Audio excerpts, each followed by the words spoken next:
तो ये पंजीरी इतनी मज़ेदार बनती है कि है ना कि हर कोई खाने को दिल करता है, क्यों ये मज़ेदार ज़ायक़ेदार होती है।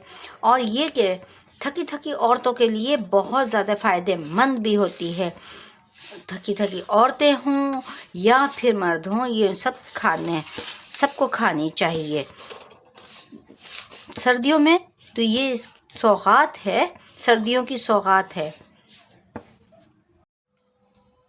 पंजीरी खाने के इतने फ़ायदे हैं कि जोड़ों के दर्द के लिए फ़ायदेमंद है, दिमाग के लिए फ़ायदेमंद है, और जनाब ये हड्डियों के लिए फ़ायदेमंद है, दिल दिमाग के लिए फ़ायदेमंद है, और थकावट के लिए तो बहुत फ़ायदेमंद है। जिन लोगों को ज़्यादा थकावट होती है तो वो ये पंजीरी बना के खा सकते हैं और मज़े ले सकते हैं और अपनी ज़िंदगी इंजॉय कर सकते हैं। तो इस तरह से बनाइए और मज़े ले लेके खाइए। बिस्मिल्लाहिर्रहमानिर्रहीम। अस्सलाम वालेकुम। क्या हाल है आप सबका? अल्लाह से दुआ आप सब खैर खैरियत से हों, अल्लाह बरकत दे आपके खानों में, आपके रोज़ी रिस्क में। तो चलिए अपनी रेसिपी शुरू करते हैं। आज हम बना रहे हैं जनाब नानियों दादियों वाली पंजीरी। पंजीरी के लिए मैंने ली है सूजी। सबसे पहले मैं आपको बता रही हूँ, सूजी ली है मैंने, और इसमें ये छुहारे जाएंगे। छुहारों को अभी मैं काट लूँगी बारीक बारीक। ये हमने 10 से 15 छुहारे लिए हैं, और ये फूल मखाने हैं। ये फूल मखाने भी थोड़े से लिए हैं, आपके अपने ऊपर है जो चीज़ जितनी डालें। बस ये 1 प्याली सूजी के लिए मैं बना रही हूँ। तो इसके लिए मैंने 25 से 30 बादाम लिए हैं, 4 टेबल स्पून मैंने किशमिश ली है, 4 टेबल स्पून ये चारों मगज़ लिए हैं। ठीक है, अच्छा मैं सब चीज़ें स्पून के हिसाब से डाल रही हूँ, आपके अपने ऊपर है, आप ग्राम के हिसाब से डालें या स्पून के हिसाब से डाल लें। अच्छा ये जो है गोंद है, गोंद को मैं 2 टेबल स्पून में इसमें गोंद भी डालूँगी। और ये खोपरा है, खोपरे को मैंने बारीक काट लिया है, बिल्कुल बहुत बारीक कटा हुआ है। और ये हम अखरोट है, अखरोट भी मैंने थोड़े से लिए हैं, है ना। 10 से 15 जो हैं पीस हैं इसके अखरोट के, और 10 से 15 ही मैंने ये पिस्ते लिए हैं, और 10 से 15 मैंने काजू लिया है। और 4 टेबल स्पून इसमें अलसी के बीज डालूंगी, और सफ़ेद तिल भी डालूंगी वो भी। अच्छा 10 से 12 मैंने पिस्ते लिए हैं, और 10 से 12 ये ऐसे पीस हैं ये अखरोट के, ये लिए हैं, और 10 से 12 मैंने काजू लिए हैं। अच्छा ये अलसी के बीज हैं, अलसी के बीज भी मैंने 4 टेबल स्पून लिए हैं, और जनाब ये 4 टेबल स्पून वाइट तिल हैं। तो ये सब चीज़ें हमने ली हैं। आपके अपने ऊपर है कि आप ज़्यादा बना डालना चाहें तो आप ज़्यादा भी ले सकते हैं, और इसे कम करना चाहें तो आप इन्हें कम भी कर सकते हैं। जितनी आपकी लिमिट है इतने हिसाब से आप बना सकते हैं। और इसमें हम शुगर भी डालेंगे, ठीक है। तो शुगर के साथ बना रही हूँ, तो ये बहुत मज़े की बनती है, और सर्दियों की सौगात है ये। सर्दियों में बहुत ज़बरदस्त लगती है, इम्यूनिटी को बढ़ाती है, आपकी जो है सर्दी को भगाती है। और जनाब ये सर्दियों में बहुत ज़बरदस्त रहती है, और इसके जो फ़ायदे हैं तो मैं बता ही नहीं सकती, मैं बहुत ज़्यादा फ़ायदे हैं इसमें। ये सब चीज़ें फ़ायदेमंद है दिमाग के लिए, और जनाब सर्दी भगाने के लिए। ये देखें, ये जो है छुहारे गरम हैं, किशमिश गरम है, सब चीज़ें ऐसी हैं जो इस सर्दी में हमें इस्तेमाल करनी चाहिए। तो जो ज़्यादा नहीं इस्तेमाल करें, थोड़ा थोड़ा करें ज़रूर, क्योंकि इससे सर्दी में फ़ायदे बहुत होते हैं। खून बनाना, बीपी का हाई, तो ये छुहारे जो होते हैं ये गर्म होते हैं। तो हमें सारी चीज़ें ऐसे ही हैं कि जो हमें सर्दी में इस्तेमाल करनी चाहिए, और फ़ायदेमंद हैं। ये अखरोट हमारे दिमाग के लिए, ये आँखों के लिए, दिमाग के लिए बहुत फ़ायदेमंद है। ये हड्डियों के लिए, ये गोंद जो है हड्डियों के लिए फ़ायदेमंद है। अलसी हमारी हड्डियों के लिए फ़ायदेमंद है। और ये जो है सफ़ेद तिल, ये भी बहुत फ़ायदेमंद है हड्डियों के लिए। तो सर्दियों में जो आप हैं इस तरह से ये पंजीरी बनाकर खाएं, या फिर पंजीरी के लड्डू बना लें, जैसे आपकी मर्ज़ी। तो चलें फिर आपको बताते हैं ये कैसे बनेगी।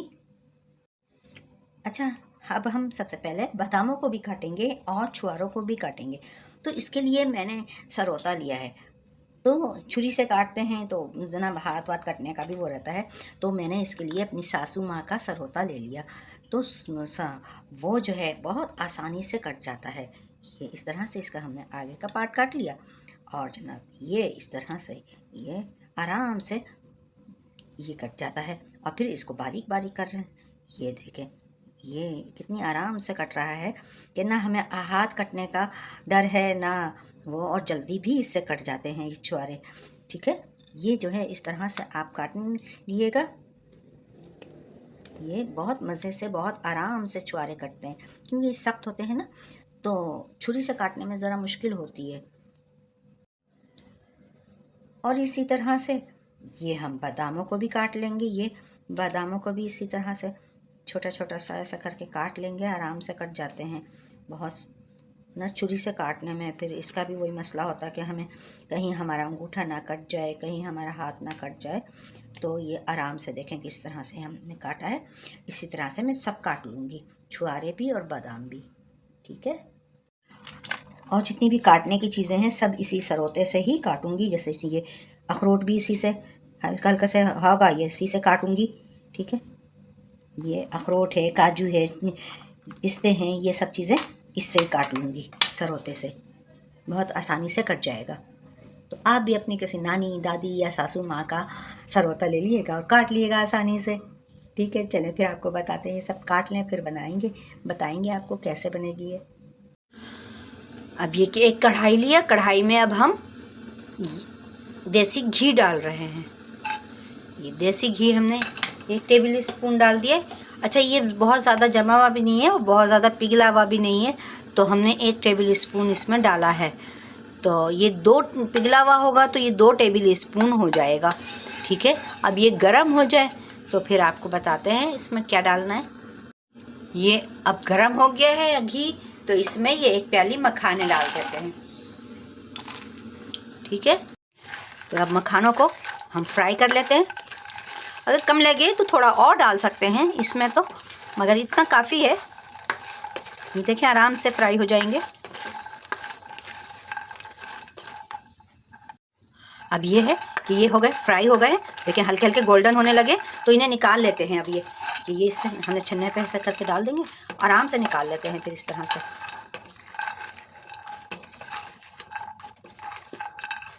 ठीक है, ये देखें ये इस तरह से गरम है ना, तो गरम गरम इसमें हम इसी तरह से निकाल सकते हैं। फिर हम 1 टेबल स्पून इसमें घी डाल रहे हैं, देसी घी है ये, तो 1 टेबल स्पून डालेंगे। और ये जो है ये फिर गरम हो जाए। ये घी गरम हो गया तो ये हमने छुहारे जो हैं इनको काट लिया है और इसको भी इसमें डाल देते हैं और इन्हें भी फ्राई कर लेंगे। इसी तरह से सारी चीज़ों को हम फ्राई करेंगे। अलग अलग कर रही हूँ इसलिए कि भाई कोई चीज़ जल्दी हो जाती है और कोई चीज़ देर से फ्राई होती है, तो हम इसलिए अलग अलग फ्राई करते हैं। ठीक है, इसी तरह से सबको 1-1 2-2 मिनट हमें फ्राई करना होता है, मगर कोई चीज़ जल्दी हो जाती है फ्राई और कोई देर से होती है। ठीक है, ये भी फ्राई हो जाए बस। अब ये 1 मिनट और इसे रखेंगे, इसी तरह से फ्राई करेंगे, फिर इसे निकाल लेंगे बस। अब ये देखें फ्राई हो गए हैं, तो अब इन्हें भी निकाल लेते हैं। इसी तरह छन्ने के साथ निकालेंगे ताकि ये आराम से निकल जाए। ठीक है, सब चीज़ को इसी तरह से निकालेंगे हम। अब ये हम 1 टेबल स्पून फिर घी डाल रहे हैं देसी, और ये गरम हो जाएगा तो हम ये किशमिश डाल देते हैं। अच्छा, बहुत ज़्यादा तेज़ आंच पे कोई भी चीज़ नहीं फ्राई करनी है। ठीक है, ये देखें गरम हो गया है और अब ये किशमिश डाल देते हैं। किशमिश को भी मैंने पता है ये इसको धोया है, इसके तिनके साफ़ किए हैं, फिर किशमिश को सुखा के फिर ये हम फ्राई कर रहे हैं। इतने सब में चीज़ों में मेहनत होती है, मगर ये सर्दियों में बहुत ज़बरदस्त लगती है, पिंजरी टाइप।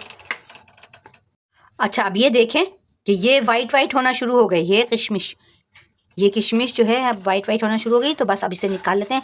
बिल्कुल हल्की आंच पे ही फ्राई की है हमने, और अब इसे निकाल लेते हैं। और अब 1/2 टेबल स्पून घी फिर डालते हैं इसमें।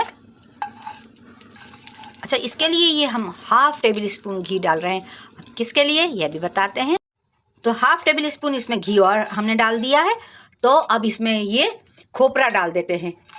अच्छा, हाफ़ टेबल स्पून इसमें हमने ऑयल इसी घी इसमें इसलिए डाला था कि ये हमारा जो खोपरा है ये वैसे भी इसमें ऑयल होता है, तो जनाब इसलिए हम कम डालते हैं इसमें, और जल्दी जल्दी इसको भी फ्राई करेंगे और कम आंच पर। ये बहुत ज़्यादा तेज़ नहीं आंच करनी है इसकी भी, वरना जल जाएगा। ठीक है, अब ये देखें कि हमारे ये गोल्डन होना शुरू हो गया है, कुछ गोल्डन हो रहा है, कुछ वाइट है। तो बस इस पोजीशन पे आप चूल्हा कर देंगे बंद और इसको निकाल लेंगे इससे। ये इस तरह से 2 टेबल स्पून डाल रही हूँ, एक डाल दिया और एक ये, तो गोया ज़्यादा डालना होता है इसमें।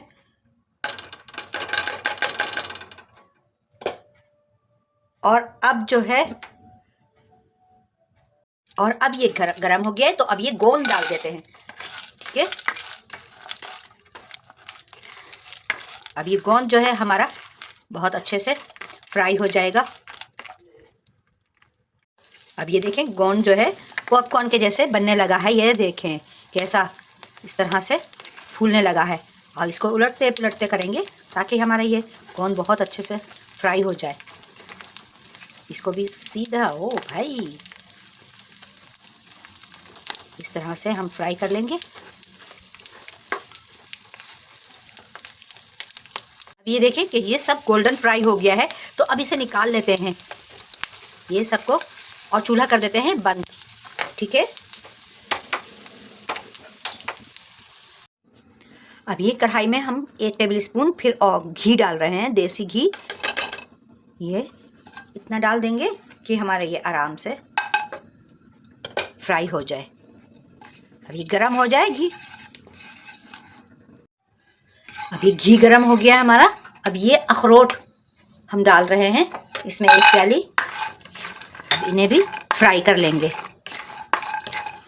बस यही है कि सारी चीज़ें जितनी भी हैं हमारी, हम इनको सबको फ्राई करना है हमें।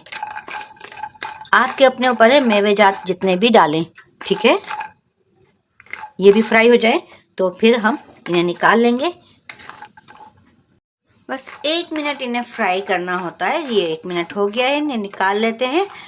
और देखिए खुशबू इतनी अच्छी आने लगती है जब फ्राई होते हैं तो ये अब इसे निकाल लेती हूँ मैं इस तरह से। और अब मैं इसमें कटे हुए बादाम डाल रही हूँ। आप चाहें तो साबित भी डाल सकते हैं। इसी घी में मैं ये फ्राई कर रही हूँ, बस हल्का सा करूँगी। इसे भी 30 सेकंड करूँगी, ज़्यादा नहीं फ्राई करूँगी, 30 सेकंड। ठीक है, अब ये भी फ्राई हो गए हैं। अब इन्हें भी निकाल लेते हैं। आप चाहें तो 1 मिनट भी कर सकते हैं इन्हें फ्राई, साबित हों तो। और अब इसमें हम ये घी ज़्यादा डालेंगे। 1 वो डाल दिया और 1 ये डाल रही हूँ, और ये 2 हो गए। 2 और डालूँगी, यानी 2 मैं घी चमचे जो हैं, ये 2 टेबल स्पून घी मैंने डाल दिया है और 2 टेबल स्पून ये घी और डाल रही हूँ। देसी घी है ये, आप इसमें देसी घी का ही इस्तेमाल कीजिएगा, क्योंकि ये ऐसी चीज़ें घी में ही अच्छी लगती हैं और ताकत के हिसाब से भी। ठीक है, और अब ये घी हमारा गरम हो गया है, तो अब इसमें हम ये सूजी डाल रहे हैं। ठीक है, ये सूजी को भूनेंगे। आप चाहें तो 2 प्याली ले लें इसमें, कोई ऐसा इश्यू नहीं कि कम या ज़्यादा कर सकते हैं आप। कोई भी चीज़ को आप कम या ज़्यादा कर सकते हैं। और अच्छा, अब ये हम स्लो आंच पे इसको भूनेंगे। ये सूजी जो है स्लो आंच पे ही अच्छी भुनती है। ठीक है, वरना तो जल जाती है, भुनने के बजाय जल जाएगी। ये स्लो आंच पे भून लेते हैं इसे। तो ये हमारी सूजी जो है भुन गई है, और जनाब देखें ये कितनी गोल्डन हो गई है। बाकी सब चीज़ें जो हमने भुनी थी, ये फ्राई की थी, तो वो जो है बहुत जल्दी हो गई थी। बस एक ये सूजी भूनने में ज़रा टाइम लगता है, स्लो आंच पे भूनना पड़ता है। तो ये देखें कितनी अच्छी सी गोल्डन फ्राई हुई है, और ज़्यादा घी भी ज़्यादा नहीं है। अच्छा, आप इसका घी का इश्यू हो किसी को, तो आप जो है इसको विदाउट घी भी भून सकते हैं। बाकी चीज़ें थोड़े थोड़े घी में भुनी जाती हैं तो वो भी इस्तेमाल कर सकते हैं। तो बस अब चूल्हा करते हैं बंद इसका, क्योंकि ये अच्छे से भुन गई है। अब ये है कि ये हमने चॉपर लिया है, चॉपर में हम ये गोंद को डाल देंगे। ये अगर हम ऐसे ही साबित उसमें अपनी पंजीरी में इस्तेमाल करते हैं तो जनाब मुंह में चिपकता है, दांतों में चिपकता है। तो अब हम इसको पीस लेंगे, बहुत ज़्यादा बारीक नहीं पीसेंगे।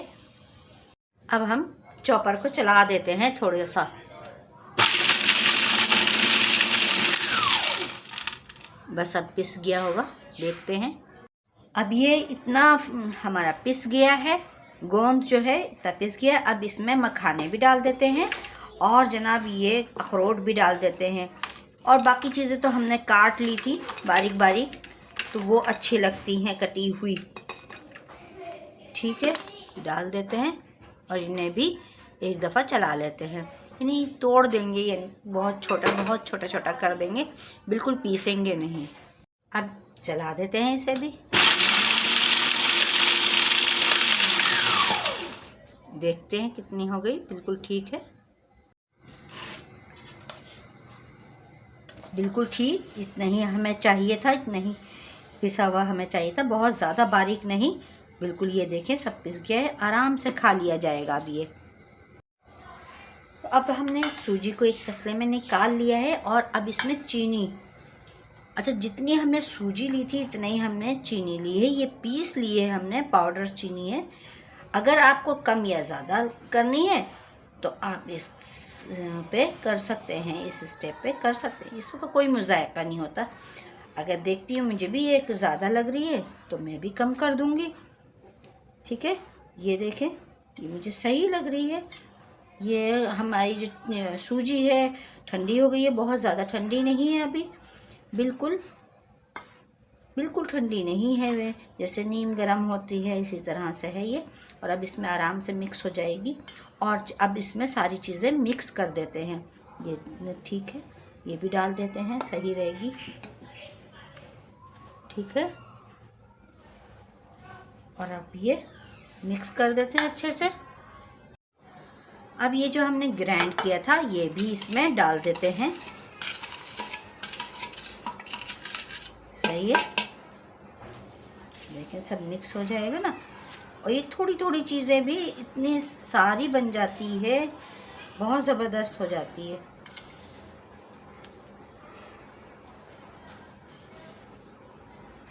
अब आपके अपने ऊपर है, कोई चीज़ आप डालना चाहें तो वो डालें, कोई और इसमें चीज़ आपको पसंद हो, कोई मेवा पसंद हो तो वो भी डाल सकते हैं, और कोई नहीं पसंद हो तो वो निकाल भी सकते हैं, हटा भी सकते हैं।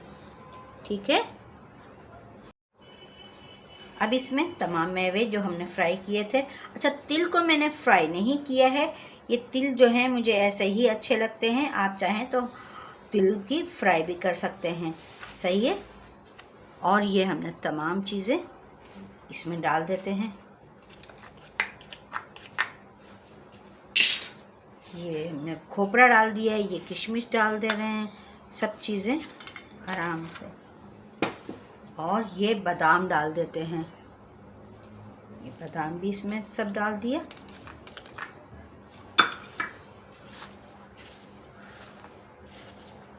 और मैं ये अलसी के बीज हैं ये भी इसमें डाल रही हूँ। अच्छा ये मेरे पहले से ही रोस्टेड हुए हुए हैं, ड्राई रोस्ट करते हैं इन्हें, ये रोस्टेड हुए हुए हैं, तो ये इनको भी इसमें डाल देती हूँ। ये आप ऑप्शनल होती है कि आप डालना चाहें तो डालें, वरना तो स्किप भी कर सकते हैं। अब ये 1 टेबल स्पून के बराबर घी, हम देसी घी फिर और डाल रहे हैं। और इसमें ये गरम हो जाए तो इसमें हम ये चारों मगज़ डाल देंगे। ये देखें मेल्ट हो गया है, और ये चारों मगज़ इसमें डाल देते हैं। तो इन्हें भी बहुत ज़्यादा फ्राई नहीं करना है, बिल्कुल हल्का सा करना है, वरना ये कड़वा जाते हैं, ख़राब हो जाते हैं। बिल्कुल 30 सेकंड के लिए इन्हें हम फ्राई कर रहे हैं। अब इसमें हम छुहारे भी मिक्स कर देते हैं। जितनी भी हमने चीज़ें फ्राई की हैं तमाम चीज़ें इसमें मिक्स कर देते हैं। तो ये बहुत अच्छी सी हमारी पंजीरी तैयार हो गई। और ये हमारे बनाने में तो थोड़ी सी मेहनत लगती है, मगर ये कि बहुत फ़ायदेमंद है। जब आप इसे खाएंगे तो बहुत मज़ा आएगा। तो जनाब हमारी पंजीरी हो गई है तैयार, मज़ेदार। इस तरह से बनाइए और मज़े ले लेके खाइए। उम्मीद है आप सबको भी मेरी रेसिपी पसंद आई होगी। और जितने मेरे चैनल पे न्यू देखने वाले हैं उनसे भी रिक्वेस्ट है, सबसे पहले मेरे चैनल को लाइक करें, सब्सक्राइब करें। और मेरी रेसिपी पसंद आए तो अपने फ्रेंड एंड फैमिली मेम्बर से ज़रूर शेयर किया करें और अच्छे अच्छे कमेंट किया करें और मुझे दुआओं में याद रखा करें। तो चलें फिर अब हम ये खा लेते हैं और आपसे लेते हैं इजाज़त। इंशाल्लाह अगली वीडियो में फिर मिलेंगे। जब तक के लिए अल्लाह हाफिज़।